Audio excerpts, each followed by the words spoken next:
Olá, olá, 25 de agosto de 2021, confira as principais notícias desta quarta-feira.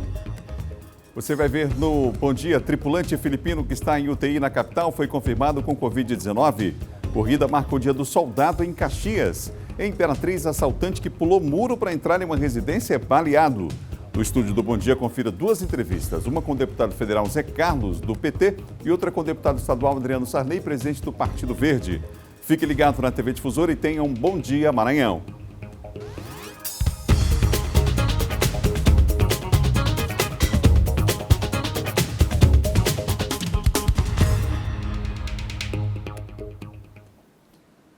Bom demais saber que você está com a gente nessa manhã. Hoje é o quê? Quarta-feira, né? Quarta-feira estamos juntos aqui na TV Difusora com muita informação até as 8 horas da manhã, quando chega o primeiro impacto. Bom saber que você está tomando o café da manhã com as principais notícias do dia. Olha, a Secretaria de Estado da Saúde, aqui do estado do Maranhão, ela confirmou que um tripulante filipino é internado aqui em São Luís com Covid-19. Pois é, a gente tem mais informações ao vivo agora. Quem atualiza para a gente as informações ao vivo é Bial Mendes. Ele está com a gente aqui para trazer mais informações para nós a respeito desse assunto. Vamos com o Bial? Pois não, Alberto. O paciente ele segue internado em uma unidade de terapia intensiva aqui em um hospital particular da capital. O nome do paciente não foi divulgado e também, no entanto, a gente não há confirmação sobre a variante do coronavírus que infectou o filipino. O tripulante veio em um navio da África do Sul e deu entrada no último sábado na UTI de um hospital particular aqui em São Luís e segue sendo acompanhado pelas autoridades de saúde. A amostra do paciente segue para um sequenciamento, né, para identificar a variante do vírus, e ele estava embarcado no navio desde o dia 31 de julho, quando deixou a África do Sul. A embarcação está há 10 dias na área de fundeio e não atracou em São Luís, é a informação das autoridades. Os outros 18 tripulantes que estavam dentro do navio seguem cumprindo aí as determinações da Anvisa quanto às medidas sanitárias e apresentam um bom estado de saúde. Agora é aguardar esses exames que vão passar por um sequenciamento e os órgãos de saúde do estado dizem que seguem também fazendo esse acompanhamento, esse monitoramento. Mas, repito, não há confirmação sobre a variante que infectou, portanto, o filipino. E nós também vamos continuar acompanhando e atualizando as informações. Adalberto. Obrigado, Bial, pelas informações ao vivo. Tem o nosso Bial Mendes participando aqui do Bom Dia. Agora a gente vai para a Imperatriz. Vamos com o Emerson Pinto. Por lá a gente teve o caso de um assaltante que pulou o muro de uma residência para assaltar, acabou sendo atingido, foi baleado nessa tentativa. O Emerson, bom dia.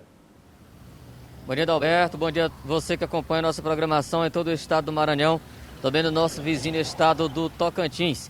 Isso aconteceu sim aqui em Imperatriz, no bairro Jardim Tropical, ontem ainda, finalzinho da tarde, onde o indivíduo pulou o muro de uma residência lá no Jardim Tropical. Seria uma tentativa de furto. Pulou, chegou a cortar inclusive a cerca elétrica, pulou na tentativa de sair dali levando alguma coisa. Ele foi surpreendido porque dentro da casa estava lá o proprietário, o morador da residência e um policial que acabou desferindo, efetuando um tiro. Esse tiro atingiu uma das pernas do indivíduo, tiro para imobilizá-lo. E aí acionou a viatura e o indivíduo acabou sendo levado para o plantão central, né, para a Polícia Civil. Já está à disposição da Justiça. Antes, foi preciso passar no Hospital Municipal para se fazer o atendimento por conta, né, do ferimento provocado na perna em decorrência do disparo que foi efetuado contra este indivíduo que tentou praticar um furto nesta residência. Mas agora ele já está colocado à disposição da Justiça. Falando agora sobre trânsito, um acidente envolvendo duas motocicletas foi uma das ocorrências registradas na noite de ontem aqui na cidade de Imperatriz. No centro da cidade, no cruzamento da rua Godofredo Viana com a rua Benedito Leite, duas motos acabaram se envolvendo em um acidente. As condutoras, as duas jovens, sofreram ferimentos, foram encaminhadas para o Hospital Municipal de Imperatriz. Acidentes acontecendo em via pública, infelizmente, com muita frequência aqui em nossa cidade, também principalmente em locais que são sinalizados, né? Então a gente só alerta aí para os condutores, para pedestres também, essa questão de um pouco mais de atenção no trânsito aqui na nossa cidade de Imperatriz. Suas informações aqui da nossa cidade, voltando com você, Adalberto. Obrigado, Emerson. Ótimo dia a todos aí na Difusora em Imperatriz, viu? 7 horas mais 5 minutos, 7 e 5. Vem comigo aqui, ó. A gente acompanha agora os números da vacinação. Os números da vacinação aqui no estado do Maranhão, o vacilômetro na tela, com as vacinas aplicadas até agora no estado. A gente tem aqui esses números para você. No Maranhão, 4.828.822 doses aplicadas. Em São Luís, 1.079.862 doses aplicadas aqui na capital do estado do Maranhão, tá bom? Você ligado com a gente, ligado no Bom Dia, nessa manhã de quarta-feira.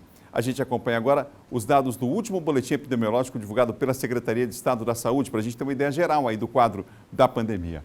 346.611 o número de casos, 346.608 o número de casos confirmados. Recuperados 301.813, os casos ativos somam agora 34.860 e o número de óbitos, estamos aí perto da casa dos 10.000, 9.935, infelizmente, não é? Os novos casos nas últimas 24 horas, há o registro de 23 em São Luís, 21 em Imperatriz e nas demais regiões, esse número chega a 439. Você ligado no Bom Dia nessa manhã de quarta-feira, e você ligado com as principais notícias do dia. Você que está nos assistindo agora, me responda uma coisa. Alguma vez você já passou por uma situação de urgência ou emergência na madrugada ou feriados e aí precisou de atendimento médico? Ou então foi a uma consulta e saiu de lá ainda com dúvidas? Para casos como esse, a VitalMed pode te ajudar. Com uma equipe de médicos e outros profissionais disponíveis 24 horas por telefone, atendendo você em qualquer necessidade com todo o apoio necessário. E nesse momento de pandemia, permaneça na segurança de sua casa, que a VitalMed vai até você, seguindo todas as medidas de proteção. Além de cuidados, adquira ainda descontos em medicamentos e consultas, tudo de forma ilimitada e sem nenhum custo adicional. Para se associar é simples, basta ligar para 98 40 20 32 15. Você pode ter tudo isso, você pode ter VitalMed. Vamos para o intervalo? Pequenos agricultores de uma comunidade de Junco, no Maranhão, tiveram a lavoura queimada e as ferramentas destruídas. A gente vai falar sobre esse assunto depois do intervalo, tá bom? No Bom Dia de hoje, você confere ainda uma entrevista com o deputado federal Zé Carlos, do PT. A gente volta já, são 7 horas e 7 minutos. Imagens ao vivo de Imperatriz, BR-010. Nesse instante, olha só, o sol já brilha forte lá na segunda maior cidade do estado e a temperatura lá em cima. Voltamos em instantes.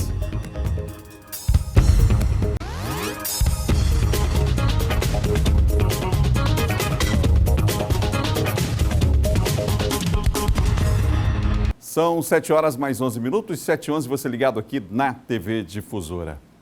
Olha, nesse momento em Caxias está acontecendo uma corrida em alusão ao Dia do Soldado. Quem está no local do evento é a Raquel Souza e tem mais detalhes para nós, mais informações. Ô Raquel, onde que você está agora? Bom dia.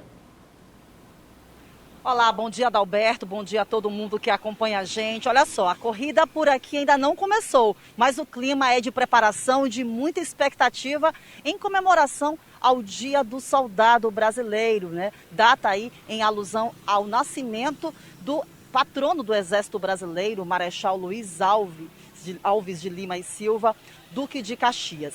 E aqui no Tiro de Guerra de Caxias, Tiro de Guerra 08006, localizado aqui na Avenida General Sampaio, Morro do Alecrim, os atiradores participaram desde a semana passada de várias atividades, entre elas futebol de salão, tiro de fuzil, também futebol, cabo de guerra, e agora, nesse momento, eles estão se preparando para finalizar essas atividades através de uma corrida de revezamento 10 por 400 metros. E qual é o objetivo dessa prova entre os competidores, que envolve os 4 pilotões, que é o pilotão Águia, pilotão Cobra, pilotão Falcão e pilotão Lobo. Qual o objetivo, então, dessa prova daqui a pouco? É repassar o fuzil para outro companheiro do grupo. Então, Adalberto, são atividades que fazem com que os atiradores desenvolvam várias habilidades, como espírito de liderança, trabalho em equipe, além de muita resistência, é claro.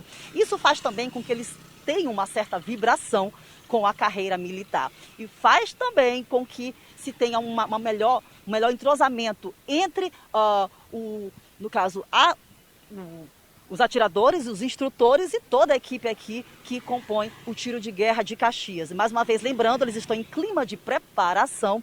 Daqui a pouco vai começar essa corrida para celebrar aí o Dia do Soldado em Caxias, Adalberto. Obrigado, Raquel. A gente já vê aí ao fundo, a Raquel está aí em Caxias, a movimentação das pessoas preparando essa corrida que acontece daqui a pouco, em alusão ao Dia do Soldado, né?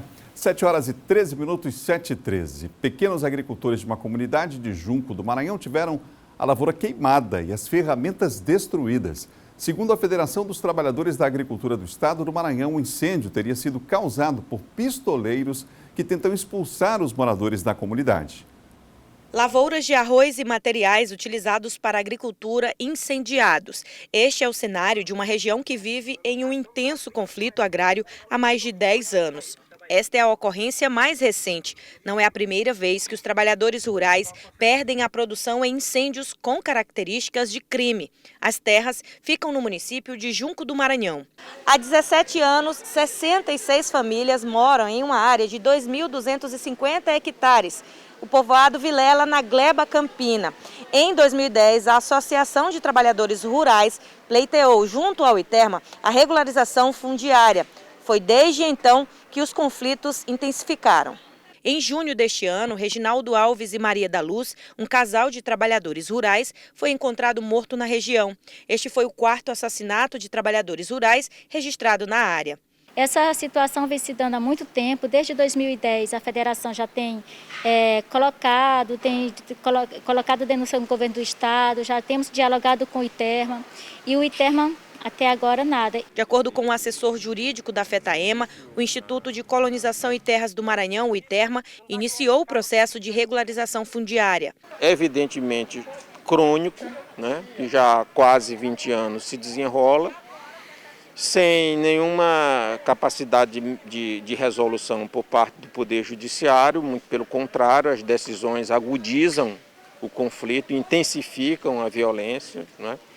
E também uma incapacidade dos órgãos fundiários, tanto federal como estadual, de resolver um problema que diz respeito à repartição da renda da terra. O número de mortes é o que mais preocupa a federação. A gente está fazendo o tempo todo, fazendo essas denúncias. Para quê? Para que não seja só dentro dos órgãos responsáveis de Estado, mas a gente traz a denúncia para a sociedade para que ela possa estar nos ajudando também a pressionar os órgãos responsáveis para ser mais ágil na resposta, né? Precisam fazer as investigações e a gente precisa saber realmente o que está acontecendo dentro da comunidade. Olha, em nota, o ITERMA informou que o processo de regularização fundiária da comunidade em Junco do Maranhão encontra-se suspenso.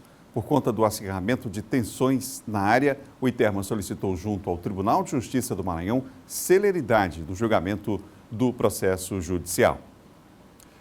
São 7h16, 7h16. Aqui no Bom Dia, é hora de entrevista. A jornalista Cristiane Moraes conversa agora com o deputado estadual Adriano Sarney. Vamos ver? Aqui nos nossos estúdios, Adalberto Melo, a gente está com o deputado estadual, Adriano Sarney, que é presidente do Partido Verde. Seja bem-vindo, deputado, ao Bom Dia Maranhão. Muito obrigado, Cris. Muito obrigado por este convite de estar aqui hoje. Bom dia a todos os maranhenses. Bom, uma pauta que não quer calar, que são as eleições de 2022, né? Então, eu começo com esse assunto. Como é que o Partido Verde vem se posicionando, já que a gente vê na cena política alguns pré-candidatos já lançando aí sua pré-candidatura? Bom, a política é muito dinâmica e no Maranhão não é diferente. Nós estamos vendo aqui um cenário conturbado. O próprio governador do estado ainda não tem uma decisão muito sólida a respeito do seu candidato a governador. Temos alguns candidatos ao governo do estado, temos candidatos à presidência da República, mas algo ainda não muito claro. E o Partido Verde ainda está conversando com todos os personagens que farão parte das próximas eleições, ouvindo as propostas, analisando principalmente a sua maior bandeira, que é a bandeira do desenvolvimento sustentável, para que a gente possa tomar essa decisão na hora certa, no momento certo. Então, não vamos nos precipitar, vamos analisar de forma bem objetiva para que a gente possa tomar a melhor decisão para o nosso estado e para o Brasil. O senhor fala na bandeira do desenvolvimento sustentável. O que deve pesar também nessa decisão para o Partido Verde? Deve pesar, é claro, a ética e deve pesar também a personalidade a palavra, o histórico desses candidatos, do grupo político que a gente tem e que a gente deve apoiar. Então, a gente, é claro, vamos caminhar junto com um grupo que tenha uma história, um grupo que tenha um nome a zelar, um grupo que tenha uma bandeira e que tenha uma honra para que a gente possa seguir para um Estado que a gente acredite e não apenas tenha um interesse pessoal, um interesse próprio em um projeto particular, mas sim um projeto para todo o nosso Estado do Maranhão. Agora, deputado, falando em desenvolvimento sustentável, a gente tem atravessado muitas questões graves em relação ao meio ambiente aqui no Maranhão, né? Uma delas aqui na ilha de São Luís, que é a questão da balneabilidade das praias. E a gente sabe que a questão da balneabilidade, a poluição das nossas praias, é só o fim, né, de toda uma cadeia, né, de poluição e de uma rede não eficiente de tratamento de esgoto. Como é que o Partido Verde vê essa questão? O senhor se posicionou, inclusive, nas suas redes sociais. Olha, isso é uma bandeira que nós temos aí durante mais de 6 anos como deputado estadual e uma bandeira que o Partido Verde carrega aí durante toda a sua existência no Maranhão e no Brasil. Aqui no Maranhão, infelizmente, os nossos rios estes que banhávamos quando éramos crianças, já não existem praticamente mais aqui na Grande Ilha. E o que é uma pena. Fizemos inúmeras audiências públicas, atuamos, criticamos os governos, fizemos inúmeras ações, mas no final do dia o que ocorre é uma série de incongruências, não apenas, tá? Isso eu quero aqui deixar muito claro, não apenas falta de apreço pela parte da coisa pública, mas também a população e também as empresas têm feito também, tem uma parte aí da culpa, certo? Essa última vistoria que eu fiz agora no Rio Pimenta, sim, eu tive aí a grata surpresa de ver, né, tubos que estavam conectados ao Rio Pimenta de caminhões que iam na calada da noite jogar ali a fossa, né, dejetos dentro do rio. Ou seja, um absurdo. Absurdo este que a Prefeitura e o Governo do Estado também não fazem o seu papel de retirar aqueles tubos, mas que também as empresas que ali fazem esse tipo de crime ambiental. Ou seja, é um descaso com o meio ambiente, é um descaso com a sociedade. E quando vemos aquelas imagens da língua negra que se fala muito, mais uma falta de respeito, tanto da parte do poder público, mas também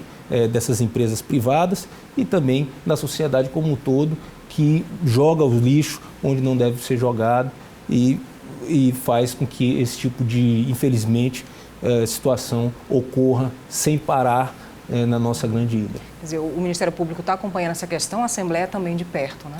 Também de perto, é claro. Temos denunciado bastante o Ministério Público Estadual, o Ministério Público Federal. Não é a primeira vez, infelizmente. Fomos in loco, enfim. Basta apenas andar alguns metros do próprio local que foi filmado, a Língua Negra, ou seja, a pessoa filmou ali num domingo a Língua Negra, sim, certo? E aí você vai lá na segunda-feira e anda alguns metros para ver lixo, para ver os tubos que estão ali colocados, ou seja, qualquer cidadão pode chegar ali e olhar e ver o que está acontecendo. Isso não é uma coisa de agora, é uma coisa de anos que acontece e parece que não tem ali uma fiscalização, que não tem ali o mínimo respeito com a sociedade, com os banhistas, com o turismo, porque aqui, o turismo é o que traz ali a economia, que faz girar a economia aqui no nosso estado, e aí fica, o turista vem para o Maranhão, tem placas ali onde você não pode tomar banho no mar, onde você não pode... Impacta toda uma cadeia, Impacta, né? Toda uma cadeia, a gente passa aqui vergonha como maranhense, porque os nossos mares estão poluídos, ou seja, sendo que bastava apenas uma fiscalização, bastava apenas uma coleta de lixo própria, uma forma de você ali ter uma boa vontade para que esse lixo não acabasse poluindo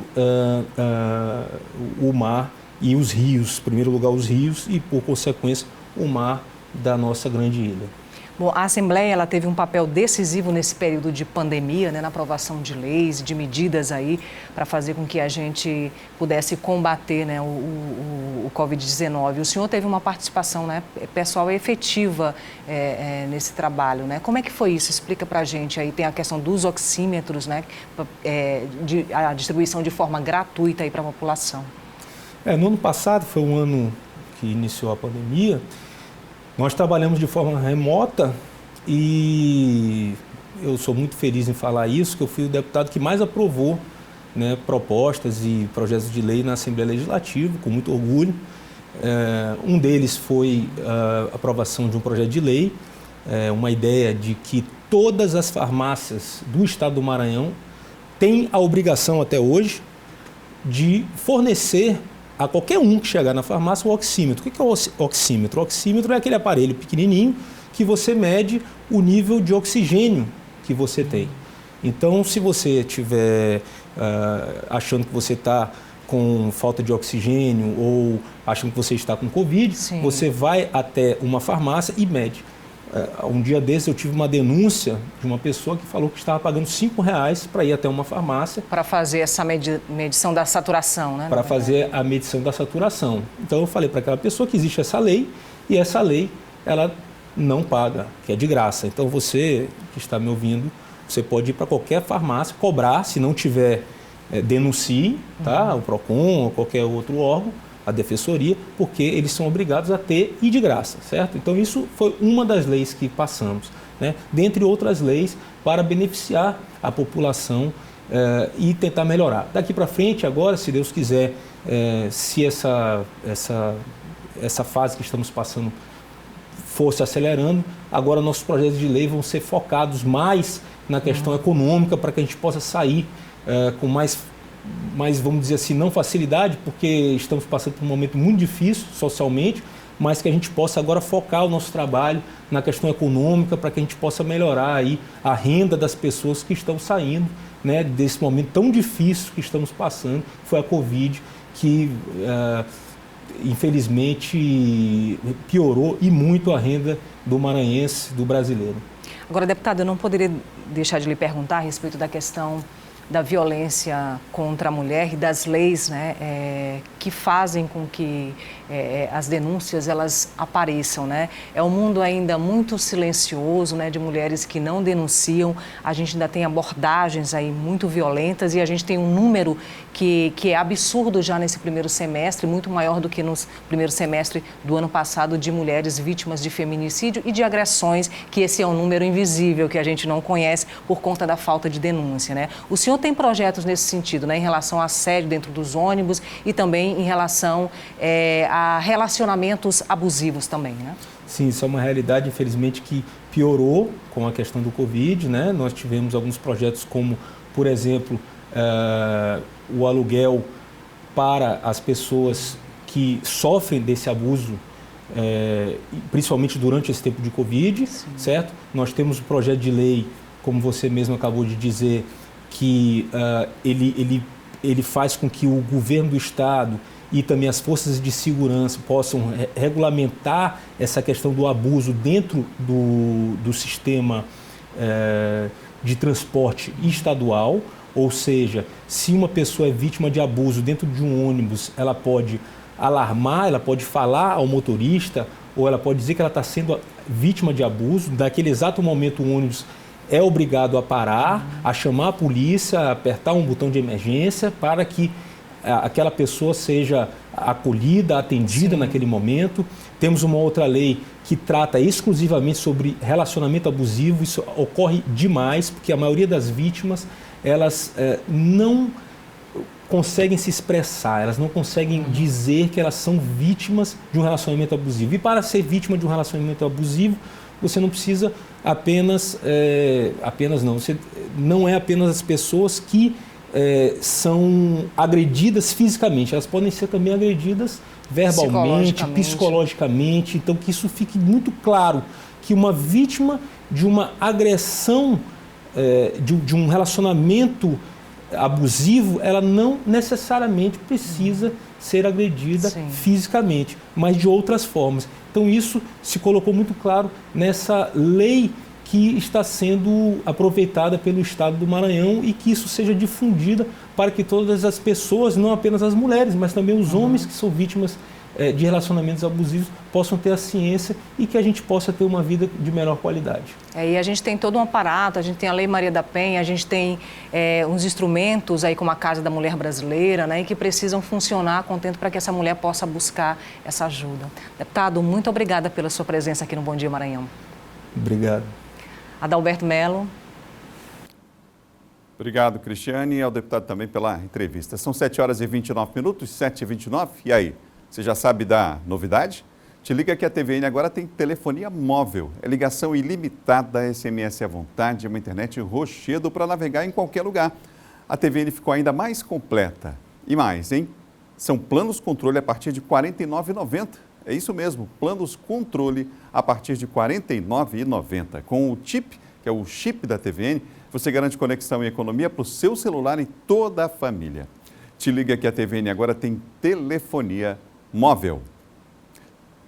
7h30, vamos para o intervalo. No próximo bloco você vai ver como foi a sessão de ontem da Assembleia Legislativa e aqui no estúdio uma entrevista ao vivo com o deputado federal Zé Carlos do PT. A gente volta já já. Imagens ao vivo a gente tem aí do batalhão Tiro de Guerra em Caxias. Nesse instante sendo preparado ali, vai começar já já uma corrida em alusão ao Dia do Soldado. Nós voltamos em instantes com o Bom Dia Maranhão. Um instante só.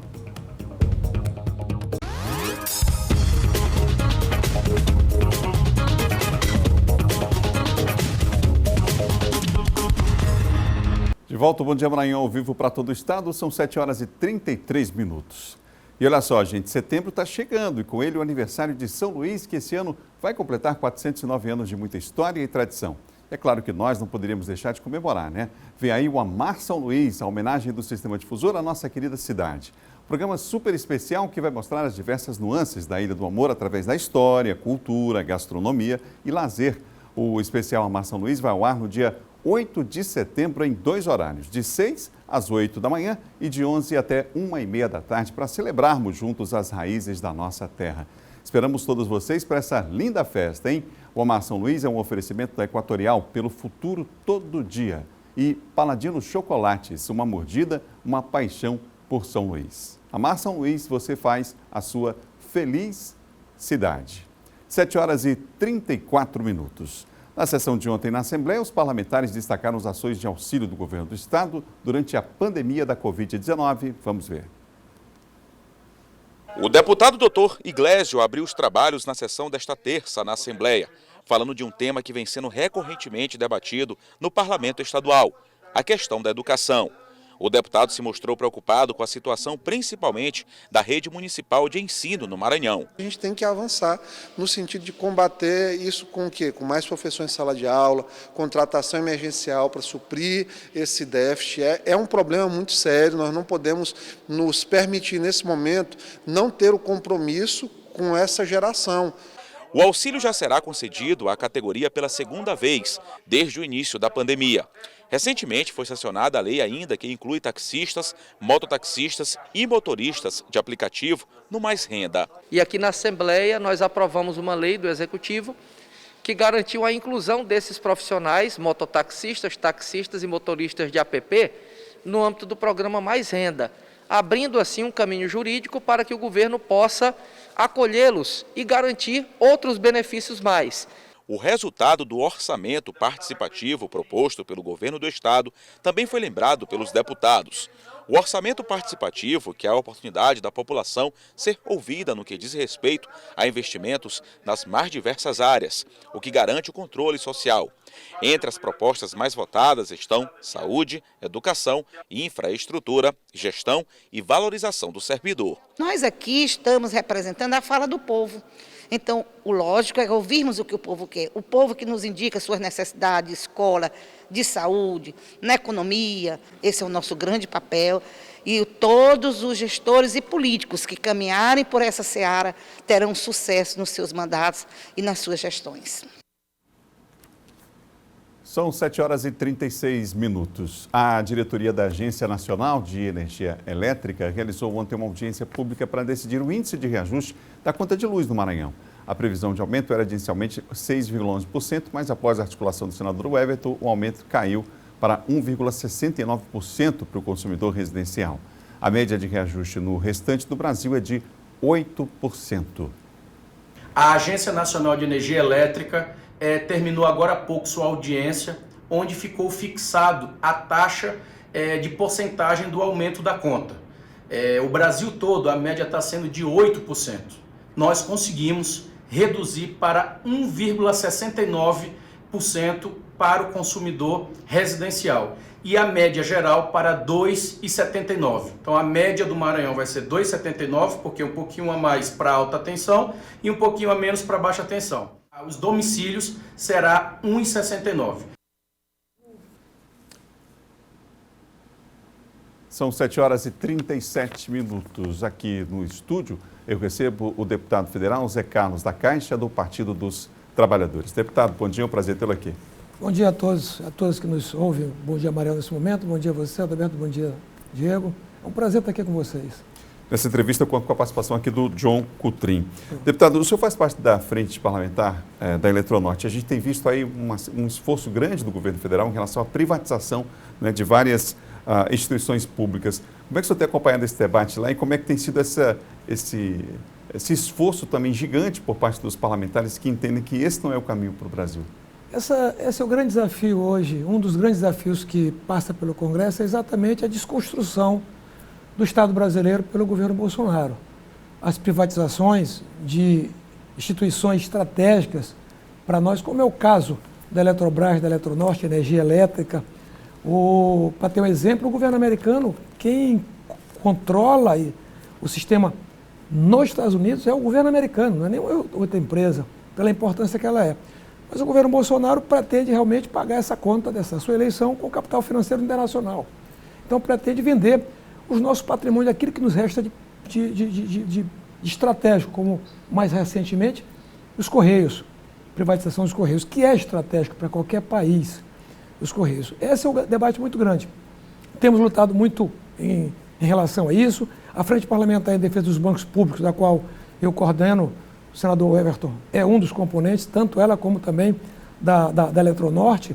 A nossa luta é muito grande, porque há uma ação muito forte nesse governo, no sentido, ainda até o ano que vem, de concluir essas privatizações que ele tanto quis. Parece-me que agora a questão dos bancos públicos ele deixou um pouco de lado, mas, por outro lado, ele dá uma facada no coração do BNB, Basa e Banco do Nordeste com a questão dos fundos constitucionais, que ele quer retirar, ele quer diminuir o valor. Isso atinge no coração, principalmente do Banco do Nordeste e do BNB. O Banco do Brasil é um banco muito mais estruturado, muito mais forte, não vai sentir tanto quanto esses dois bancos sentirão se isso passar pelo Congresso Nacional. Bom dia, deputado. Bom dia a todos. Bom, o senhor tem um projeto aprovado na Câmara recentemente que trata de uma manifestação do Ministério Público em relação ao fechamento de escolas, né? Escolas quilombolas, indígenas. Queria que o senhor explicasse para a gente sobre como esse projeto funciona na prática em relação a esse tipo de escola, né? Já que o senhor colocou isso como projeto e foi aprovado na Câmara. John, a educação no campo é uma educação, na nossa ótica, muito importante para o Estado brasileiro, que é um Estado que 50% da população praticamente mora na zona rural. Então você dá condições àqueles jovens que estão na zona rural de poder ser treinados, ser educados para produzir e poder viver bem lá é fundamental. Então essas escolas e essas casas que adotam a pedagogia da alternância é o modelo de educação que ele passa 15 dias na escola aprendendo e volta e pratica 15 dias na sua residência com os monitores acompanhando. Com um detalhe importante, a participação da família é fundamental nesse processo. O que acontece hoje no Estado brasileiro é que não há incentivo para isso, e essas escolas vêm sendo fechadas.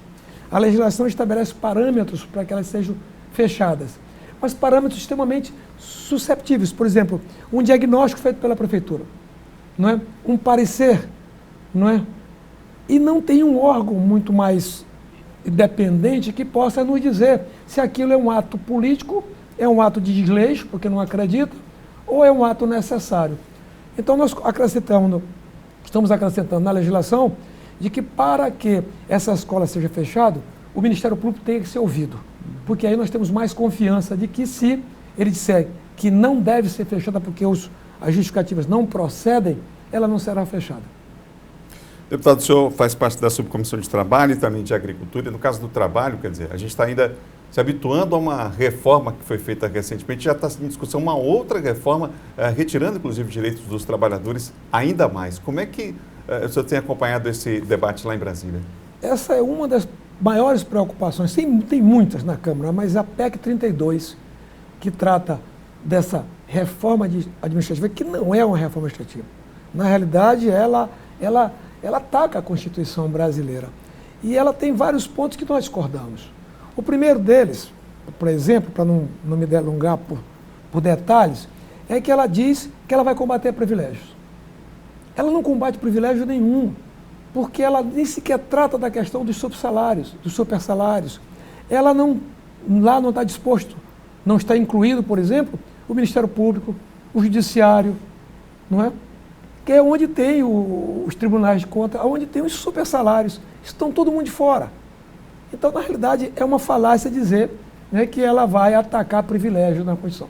E o que é mais grave é que ela precariza o emprego da seguinte forma. Ela cria dispositivos, né, para a contratação para os empregados de que praticamente deixa de lado o concurso público. E o que é mais grave, né, ela cria o dispositivo para a demissão por falta de competência. Isso é completamente subjetivo, ela não coloca o dispositivo de uma lei complementar para que seja exatamente detalhado o que significa isso. Então, qualquer chefe hoje pode dizer assim, ô John, acho que você não está sendo competente não e eu vou te exonerar, te demitir. Isso passando, por exemplo, aquele empregado do Ministério da Saúde, ele não teria coragem de fazer aquela denúncia. Ele fez porque ele tinha, não é, a garantia do seu emprego, a garantia que a Constituição lhe dá para poder fazer aquilo que ele entende que é melhor, né, para a instituição, a empresa, sem risco da sua chefia achar bom ou achar ruim. Então, é uma PEC que realmente é muito danosa para o servidor público federal, o servidor público estadual e o servidor público municipal. Já se fala, inclusive, deputado, em Brasília, da possibilidade do fim, por exemplo, do 13º salário, né? Os trabalhadores estão preocupados com essa situação. Né? A gente, desse governo, nós podemos esperar qualquer coisa, até porque nós temos um presidente, lamentavelmente, não é, que não estava preparado para exercer o cargo da presidência. Ele caiu por uma necessidade da sociedade, por um descontentamento da sociedade com o status quo político local, e eu não condeno a sociedade por isso, não é? Ela buscou alguma alternativa de um novo, que na realidade nunca foi novo, sempre foi velho, com as mesmas práticas, com anos e anos de parlamento sem produzir nada, e colocou na presidência da República. E, lamentavelmente, o que nós temos é isso, mais de 15 milhões de desempregados, inflação altíssima, muitas famílias que isso aí não é discurso político, estão cozinhando a lenha porque não tem dinheiro para pagar gás. Numa entrevista, numa rede de emissora nacional, já foi colocado o exemplo que não é no Maranhão.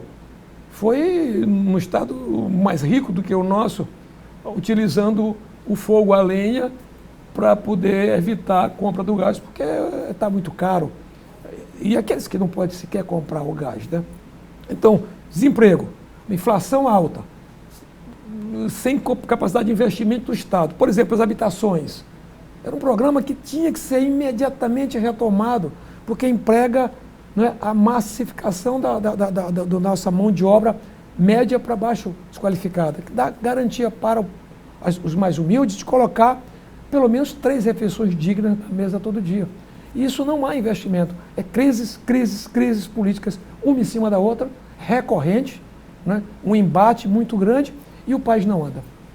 Deputado, o seu único deputado federal do PT, né, hoje no Maranhão, e o Lula esteve recentemente aqui no estado, né? Essa semana, se eu não me engano, ontem, né, houve uma decisão da juíza federal em relação ao sítio de Atibaia, né?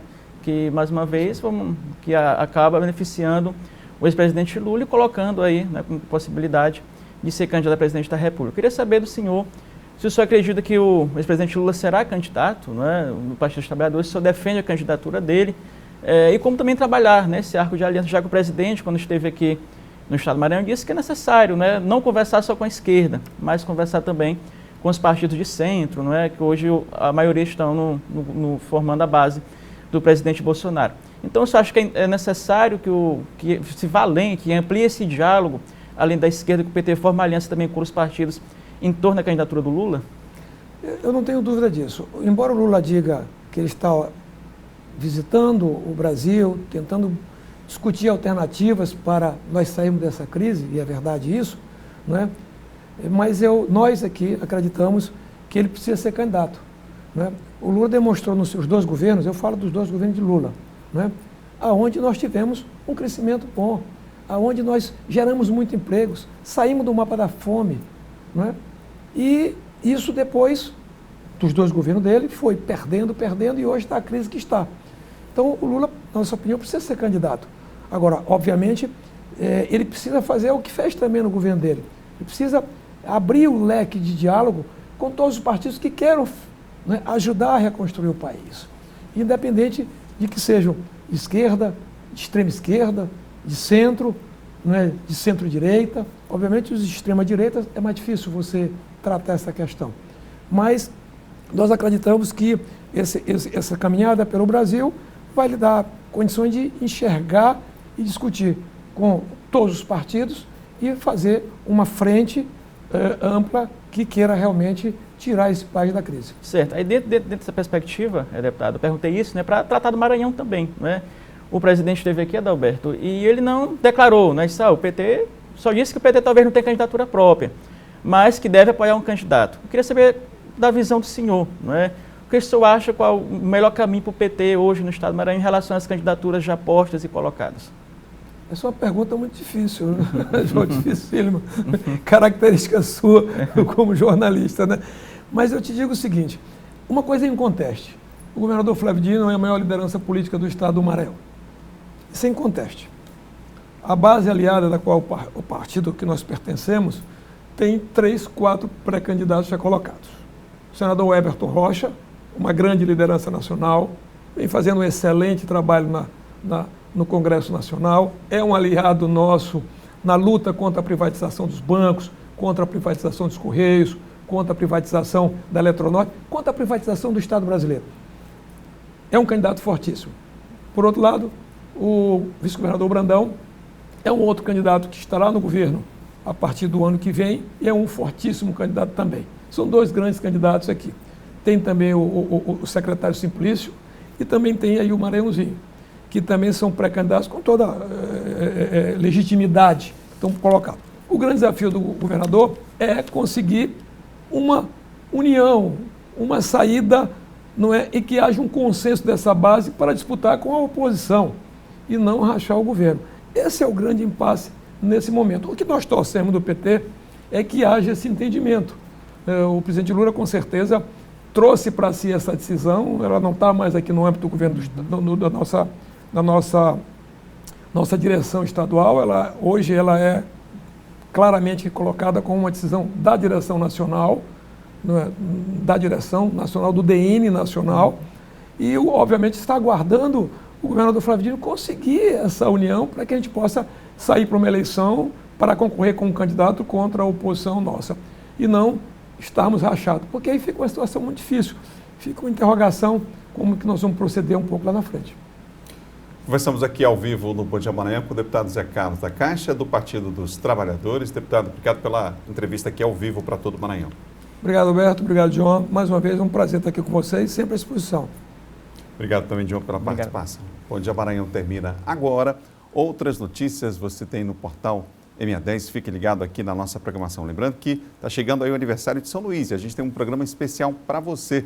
2 edições, uma no horário da manhã e a outra no horário de 11 horas da manhã até 1h30 da tarde. São programas especiais contando a história de São Luís, resgatando a nossa história, falando das nossas riquezas culturais, gastronômicas também. Tudo isso para você em 2 programas. Amanhã a gente volta às 7 depois do Bandeira 2 com o Bom Dia Maranhão. Fique ligado aqui na programação da TV Difusora. A todos um ótimo dia e até amanhã.